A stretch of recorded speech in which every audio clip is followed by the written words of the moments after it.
Hello and welcome to another Thursday here on Viking TV.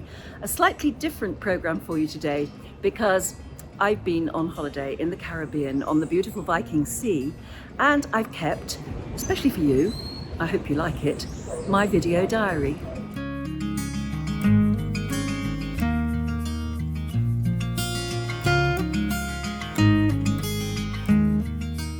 I wanted to say this is day one and I'm so looking forward to it because out there in the sunshine it is 28 degrees already, and that's what I came for. So hopefully over the next few days you might see me transform actually from being pale and pasty to something a little bit more sun-kissed, hopefully. As we neared San Juan last night on the aeroplane, and it had been a long flight, I looked out of the window and I couldn't believe this incredible sunset, and it reminded me that sunsets in the Caribbean are so spectacular. This one was, it looked like a line of fire across the horizon, and that sort of spurred me on. I felt nearly there, nearly there, nearly there. And then we came on board the Viking Sea and I felt as though I was home, and it really does feel fab here. So I've got a load of unpacking to do, as you can see, and I don't feel as though I can get going until I've actually hung everything up. But I'm nearly ready to go out there and explore. And I tell you what though, this is my favourite bit of these beautiful staterooms. This is like, you know, a secret envy. I love the makeup desk. I just love it. It's the first thing I lay out. I'm like, woo! I just love it. I've got to get me one of these at home because it keeps your whole dressing room tidy, keeps the whole bedroom tidy. But underneath there is everything you ever want. It's like a treasure trove. It's one of my favourite places. The other one is the shower. The showers here on Viking Ocean liners are so spectacular. I think that's what I need, so that's what I'm going for right now, but I'll see you later, hopefully in the sunshine.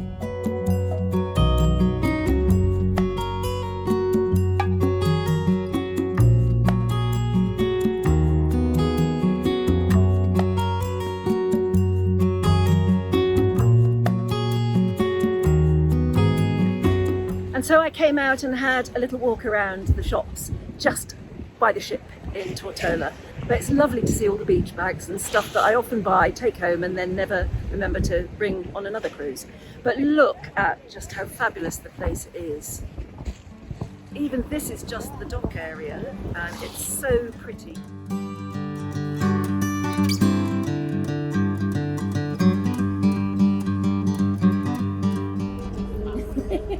And this is the perfect way to end a super sunny day in Tortola.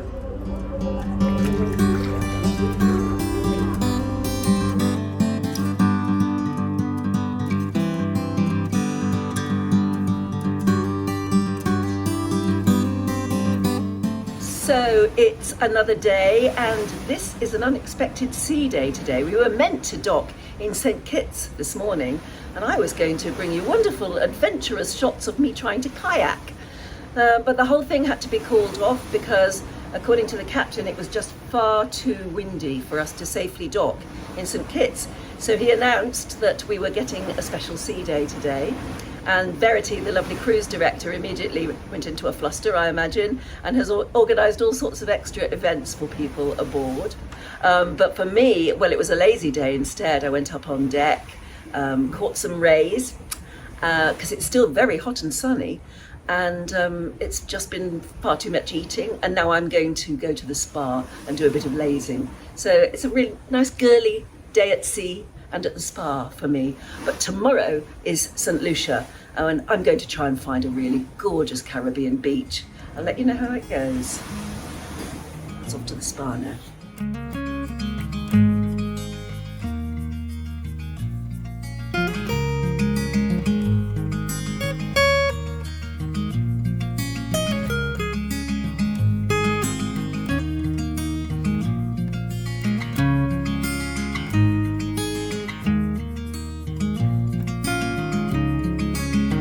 So here I am in St. Lucia, and it's promising to be a perfect day. We managed to get a day pass to come out to one of the resorts on a beach that's really, really near where the cruise terminal is. So it didn't take long to get here. and already we're just having the most fantastic time just pootling around on the beach, which is what me and my sisters wanted to do. But funnily enough, I was only here for a few minutes and I bumped into somebody that I have known for many years, although not very well, and he introduced himself. He said, can I just say hi? And he was a cameraman for one of the news services that I worked for in Britain for many years. ITN, that's Independent Television News, and for many years it was the main, apart from the BBC, it was one of the main news providers for the whole of Britain. And he has been a cameraman for ITN for so many years, and has been all over the world covering everything, as you can imagine, from small wars to all sorts of things. And we just got talking, and if I bump into him a bit later I'll introduce you to him. But it's just fascinating how small a world it is, that even on this cruise and on this holiday I've bumped into so many people who know me. I suppose they feel they do. Once I get a camera out, they come up to me and say hi. But it's just been an incredible experience in this sort of setting in St. Lucia. It's very, very hot. The sea is warm. It's absolutely brilliant. I'm going back now to my pina colada over there under the umbrella, and a really fantastic afternoon with my sisters. So it's working out really well at the moment, as you can see.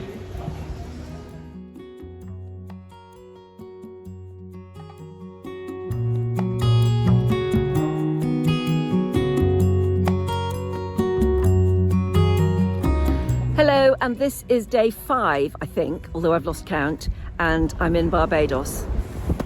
Look at that.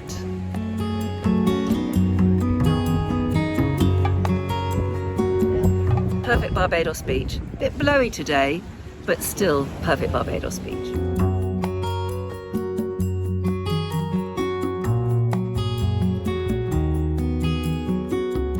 Here in the Winter Garden, I bumped into one of the guest speakers on board the Viking Sea. He's Bernard Perrier, and he used to be a microbiologist before retirement, but since he retired, he's got the time to indulge his love for marine life and travelling.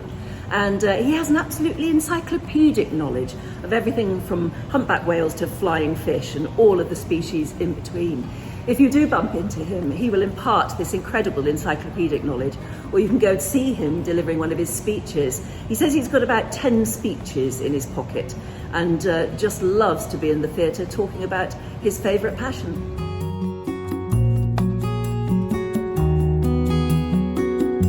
What's your range? Well, I mean, they're all to do with wildlife. Yeah. But marine wildlife in particular, cetaceans is the thing I sort of specialise in.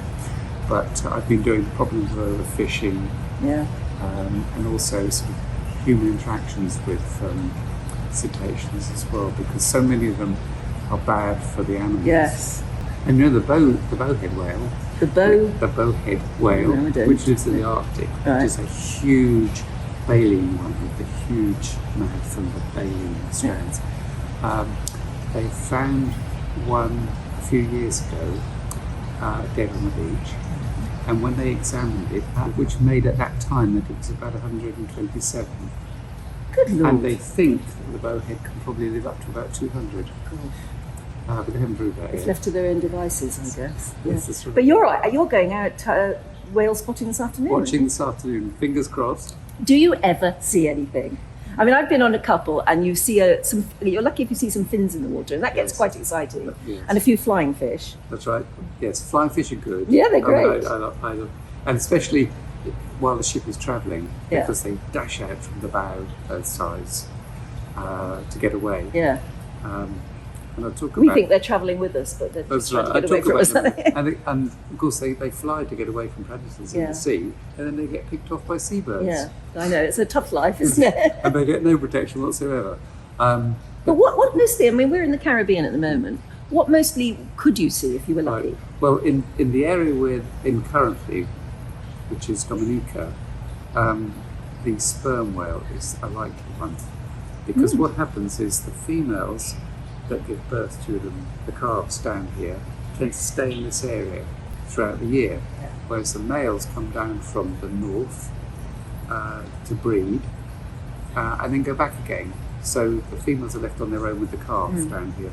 And I have to say that recently I was on a voyage down here when we saw a mother sperm whale with a calf beside it, and they were on the surface, and the calf was sort of nuzzling against it. Lucky And they you. stayed there for about 10 minutes or so, and the boat switched its engine off, and we sort of just drifted towards them, and they weren't worried or even concerned we were there at all.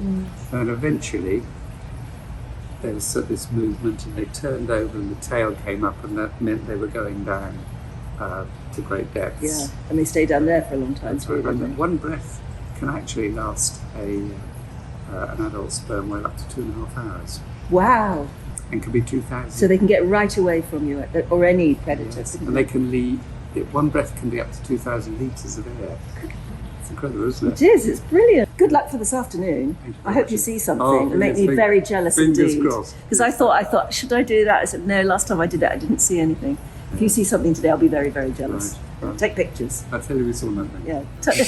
No, just take lots of pictures. Yes, And indeed. it's lovely to meet you. Thanks very much. Thank you. Thank you.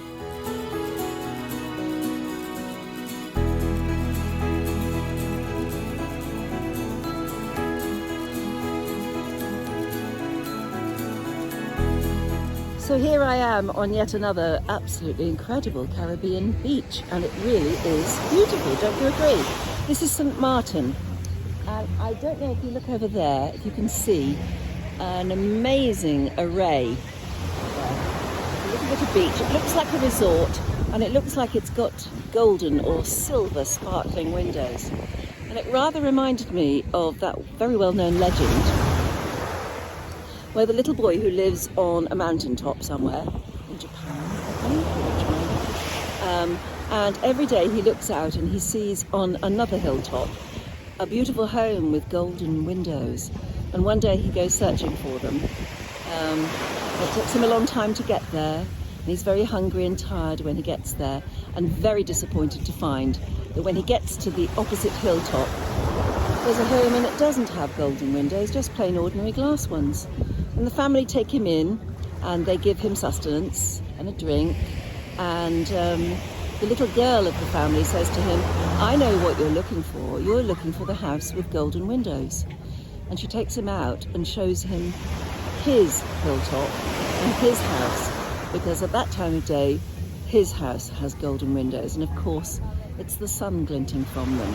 And it's an allegory and it's a beautiful story, but that reminded me very much, because that looks like a resort with absolutely silver sparkling windows, and I'd love to go there and find out what it looks like. Martin, though, is very, very pretty, and it's half Dutch, half French, as you can see from the street sign. Very Dutch in parts, but look how pretty it is. This is a very much a sort of boardwalk type area. We asked to come to just the nearest town beach, really, and this is absolutely glorious. Look at it. But very, very, I mean, extraordinarily Caribbean, but very Dutch, because if you have a look there, there's a windmill. Can you see it? Caribbean Sea, the Viking Sea, can you see it there in dock? And look, a Dutch windmill on the boardwalk. How cute is that? And here I am back on the ship after an amazingly hot afternoon on that beautiful beach in San Martin.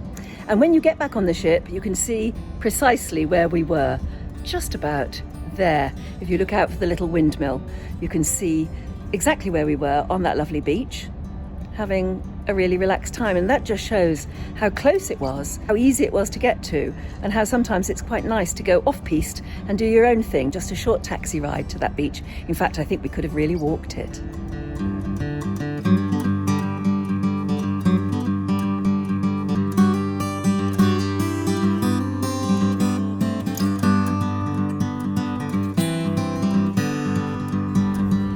Hi, Hi, another of those wonderful guest lecturers that I bumped into is a guy called Alan Wright. Now, he used to be a BBC presenter eons ago, but he's carved out almost a second career for himself, writing and lecturing and talking. He can talk about absolutely anything, as you'd probably expect from a former BBC radio personality, but he loves to come on board, and some of his talks are basically about trying to teach Americans cricket and trying to teach the Brits how to understand baseball. That's quite something, but he's up to the challenge. What sort of things do you talk about then? It depends where we are on this ship. 4 talks about the Caribbean. Yeah. So I did one a few days ago about rum. Rum, which is a great favourite of mine. Yeah. I always say I drink a bottle of rum before I go on stage, and then anything I say is new to me. But Tell me about rum in the Caribbean. Has it always been here? Is it... Well, it's famous, obviously Caribbean rum is the rum. Yeah, and Barbados, where we've been on this cruise, the Mount Gay one, which is a lovely story I tell to guests, where English guy, John Alain Gay, who he was in the Barbados Parliament, he started it 1703 and made a great business. And I say to guests what I love about Mount Gay rum, if you buy it anywhere in the States or England, whatever, it came from Barbados. A lot of drinks are made under license, a Danish lager might be made in Northampton, which loses a smidge of the... Yeah, doesn't make it so special somehow. Yeah, but rum, and it's funny, I was saying to some guests the other day, even if you don't drink alcohol, it's the story, because it's about the culture of what went on here. And the great thing about this kind of cruise is every island has got its own kind of signature rum.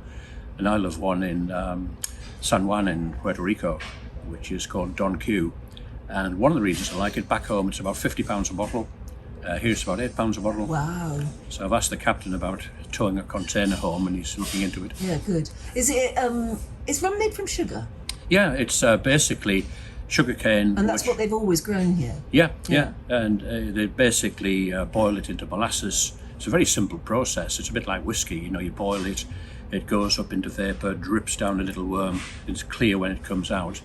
But they're all a bit different with different flavours, and you've got to give some time to it in practice. Yeah. But it's one of these drinks where I think it's got a character, it's got a flavour, it's got some fun about it. And some of the stories around rum are great, and some of the best days out in the Caribbean. Tell me about it. Yeah. Sunshine and rum go together. I remember one day, I play guitar okay, I'd never make a living, but not bad. And one day we were in Cuba for a couple of days. And, you don't eat much on a cruise ship because you get fed too well here. But we'd gone ashore, we found this lovely little bar, trees just shielding a bit of sunshine, and this lovely little 4-piece band were playing. And the song Guantanamera, which I sometimes do on stage. That's the one. Oh, you should be on stage, young lady. Oh. I can even do it in Spanish. Yo soy un hombre sincero. And I got the pronunciation from some of the crew here, the guys from Mexico. Yeah. I sang it to them and said, is that right? So one day my wife and I are ashore, a bit of sun through the trees, gorgeous little band, a couple of glasses of rum and cold beers. And they were playing Guantanamera, and so any guitarist will tell you it's a very, very simple tune, except this guy was doing it, I couldn't work out what he was doing. So the guy's coming around with his hat for the tips. And I said to him, because as you know in Cuba, 2 different local currencies, but they're like American dollars. So I said, how much do people normally give for a tip? He said, Senor, $5, $10 if generous. I said, if I give $50, will you ask your guitarist to show me how he plays Guantanamera? Yeah. He said, Senor, for $50, you're in the band. So I joined the band and played it and learnt it. And, really? Yeah, it's that kind of memory you get, isn't it? Oh, that's wonderful. But that's the love of cruising, that the people you meet. And I'm looking forward to soon when we can fly again, because over the years, we have spoken on Viking for a long time now, and I've got a list of American guests who've become friends, and we've promised, I'm doing a speaking tour starting in Seattle in October, and we've added a few weeks. We could try and call to see people we've met over the years who've invited us. And I love that about cruising. You meet people you wouldn't normally and bump into them, and you find you've got something in common. And I think that's what cruise gets for as well. It's not just the destination and the lovely service on Viking, it's the meeting people you wouldn't normally meet.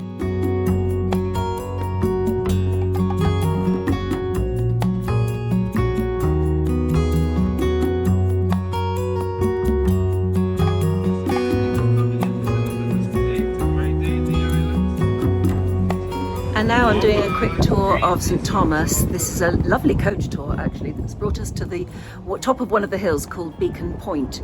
And if you just look behind me, you'll be able to see Tortola, where we started off the cruise, and here we are in St Thomas, which is the last day, and everybody's getting very sad about ending the cruise today. The island, as all the islands in the Caribbean, because they suffer every so often from terrible hurricanes and storms, they have to keep rebuilding. But look at it, it is the most amazing place. And a very pretty island. You get the idea that it's probably more well off than most. They've gone to a lot of trouble to make it look incredibly appealing, and it really does. And of course there are lots of wonderful yachts and very rich places in and around the harbour. You can tell the affluence. But St Thomas is still a Caribbean island, and it still has the character very much of a Caribbean island, but in the American style, and very attractive it is too. So here I am on the very top hill in St Thomas, and as you can see, it is quite a view down there. It is the prettiest island, it really is beautiful.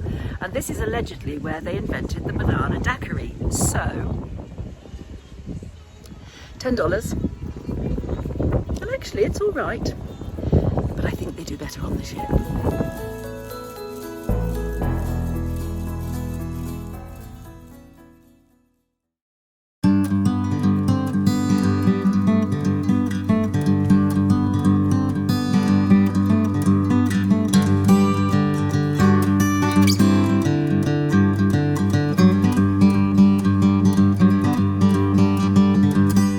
San Juan, and it's wonderful, and we are in a beautiful hotel here for the day, but I'm not flying back today.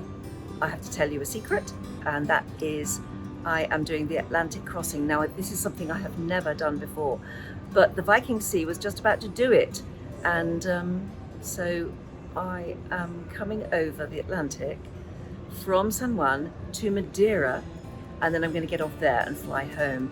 So until I do see you again on Thursday for Viking.TV and for hopefully another fantastic Viking interview, stay safe, stay well, and I look forward to seeing you.